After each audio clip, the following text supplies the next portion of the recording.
அனுமதி வாங்குறதுல கொஞ்சம் தாமதம் ஆயிடுச்சு. இப்போ கட்டி திறந்துருக்குறோம். வேற என்ன வேணும் சொல்லுங்கள். வேற புதிய மேம்பாலங்கள் புதிய திட்டங்கள் சேலத்தில் வர இருக்காது. ஆமாம், சேலம் பூரா ஏற்கனவே தலைவர் அறிவிச்சிருக்காங்க. மாநகராட்சி சார்பாக கூட இன்னொரு 150 கோடி ரூபாய்க்கு பாலம் அறிவிச்சிருக்காங்க. ஏரிகளை சீரமைப்பதற்காக 3 ஏரிகளையும் சீரமைக்கிறதுக்கு தலைவர் அறிவிச்சிருக்காங்க. பக்கத்தில் இருக்கிற வீரபாண்டி தொகுதியில் இருக்கிற அந்த ஏரியை அது சீரமைக்கிறதுக்காக பணம் ஒதுக்கி இருக்கிறாங்க.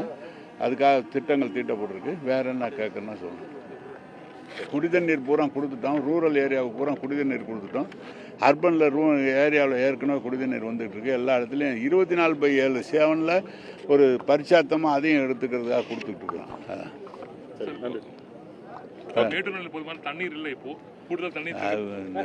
தண்ணீர் வந்து மழை பெஞ்சா தண்ணி வரும். அது வரைக்கும் அவங்களுக்கும் தண்ணி இல்லை. இது நாள் வரைக்கும் அவங்களுக்கு குடிக்க தண்ணி இல்லாமல் இருந்தாங்க. ஆனால் நம்ம 34 டிஎம்சிக்கு மேலே திறக்கணும்னு சொல்லி நடுவர் மன்றத்தில் சொல்லி அவங்க திறக்க மறுக்கிறாங்க. அது தொடர்ந்து அதிகாரிகள் பேசிக்கிட்டு இருக்காங்க. முதலமைச்சர் நேராக பிரதமருக்கு கடிதம் எழுதியிருக்காரு. எங்களுக்கு குடி தண்ணீர் வேணும்னு கேட்டிருக்காரு. அதான் விஷயம். அதிமுக ஆட்சி காலத்தில் இந்த பாலம் திட்டமிட்டுருக்காங்க. திமுக ஆட்சியில் காலம் தாழ்ந்து திறக்கப்பட்டதா எடப்பாடி பழனிசாமி குற்றம் சாட்டி அவர் சொல்வார். பின்ன நல்லா சீக்கிரம் தந்துட்டாங்கன்னு சொன்னால் அவர் எப்படி அரசியல் பண்ண முடியும்?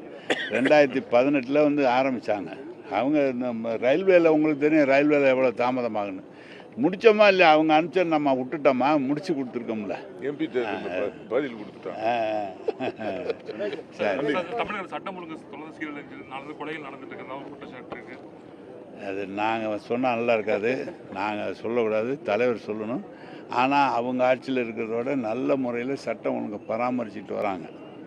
எல்லாம் காவல்துறை அதிகாரிகள் பல பேருக்கு எச்சரிக்கை விடுத்துருக்குறாங்க. சட்டம் ஒழுங்கு நல்ல முறையில் பராமரிச்சுட்டு வர்றது. அவங்க வந்து எங்களை குறை சொல்கிறதுக்கு இல்லாமல் எந்த காரியம் கிடைச்சாலும் சட்டம் ஒழுங்கு சரியில்லை, சட்டம் ஒழுங்கு சரியில்லைன்னு ஒரே பாட்டை பாடிட்டு இருக்காரு.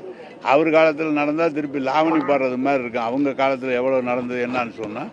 அதனால் நம்ம முதலமைச்சர் உடனடியாக என்ன நடவடிக்கை எடுக்க வேண்டுமோ அந்த அத்தனை நடவடிக்கைகள் எடுத்திருக்கிறார்.